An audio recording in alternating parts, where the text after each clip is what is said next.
बिस्मिल्लाहिर्रहमानिर्रहीम। इय्याका नअबुदु व इय्याका नस्तईन। रब्बि इश्रह ली सदरी व यस्सिर ली अमरी वहलुल उक़दतम मिन लिसानी यफ़क़हू क़ौली।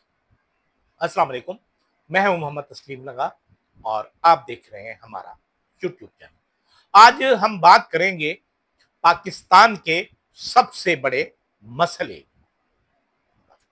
ये वो मसला है जिससे ना तो पाकिस्तान की माशी तरक्की हो रही है, ना तरक्की की जानिब हमारा सफर बढ़ रहा है, ना हम दुनिया में अपना वो वक़ार हासिल कर पा रहे हैं जिसके हम हकदार हैं। और ये मसला है हमारे इस्टेब्लिशमेंट और इमरान खान के दरमियान एक इख्तलाफ।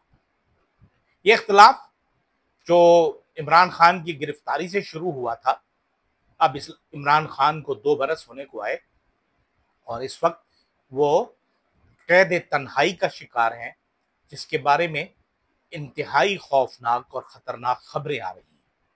और हमारे जो ताकतवर हल्के हैं, जिनकी सरबराही हमारे फील्ड मार्शल साहब कर रहे हैं, असीम मुनीर साहब, वो शायद या तो समझ नहीं रहे या फिर समझना नहीं चाह रहे।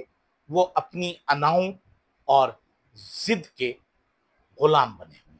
हुजूर अकरम सल्लल्लाहु अलैहि वसल्लम की एक हदीस है कि सबसे बड़ा पहलवान वो नहीं जो ताकतवर पहलवान को पछाड़ दे, बल्कि सबसे ताकतवर और बड़ा पहलवान वो है जो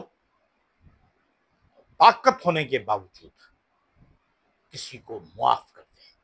और मेरे ख्याल में अगर आज हम माफ करने की बात करें तो पाकिस्तान तहरीक इंसाफ और हमारी फौज, जिन्हें मुकाबिल कर दिया गया है। हालांकि ये दो, एक शख्सियत और एक पार्टी का इख्तलाफ था, जिसे बढ़ाकर जाती बना दिया गया और जिसके बदले में हमें क्या मिल रहा है? ना हम तरक्की कर पा रहे हैं, ना हमारे पास इन्वेस्टमेंट आ रही है। लोग बिल्कुल बाहर भाग रहे हैं, निकल रहे हैं, वो सीधे रास्ते से, चोरी से, हर जायज नाजायज रास्ते से बाहर निकल रहे हैं और कोशिश कर रहे हैं कि पाकिस्तान से बाहर जाए, यानी पाकिस्तान से जिंदा भागने की कोशिश। और ये वो ऐसा मरहला है जिस पर हमें शर्म महसूस होती है कि हम एक ऐसे मुल्क से ताल्लुक रखते हैं, एक इस्लामी मुल्क से, जहां जंगों के उसूल भी होते हैं, जहां हुजूर अकरम सल्लल्लाहु अलैहि वसल्लम ने जंग के उसूलों में फरमाया कि मैदाने जंग में मौजूद खवातीन और बच्चों को भी आपने नहीं कुछ कहना, बुजुर्गों को कुछ कहना नहीं कहना, और हत्ता के मैदाने जंग में मौजूद उन नौजवानों को भी कुछ नहीं कहना जो मुसल्ला ना हो, आपसे झगड़ने के लिए ना आ रहे, मतलब जो हमला ना कर रहा हो उससे भी नहीं लड़ना।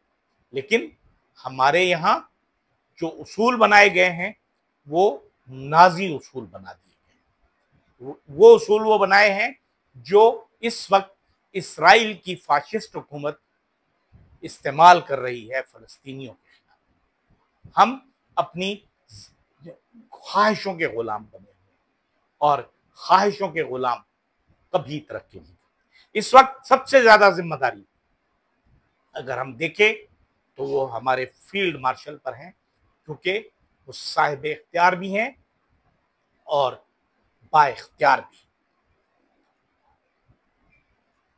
उनका हुक्म चलता है और उन्हीं पर सबसे ज्यादा जिम्मेदारी आती है कि इस मुल्क की बेहतरी के लिए दरगुजर और मुआफी का सोचे ताकि ये मुल्क तरक्की करे।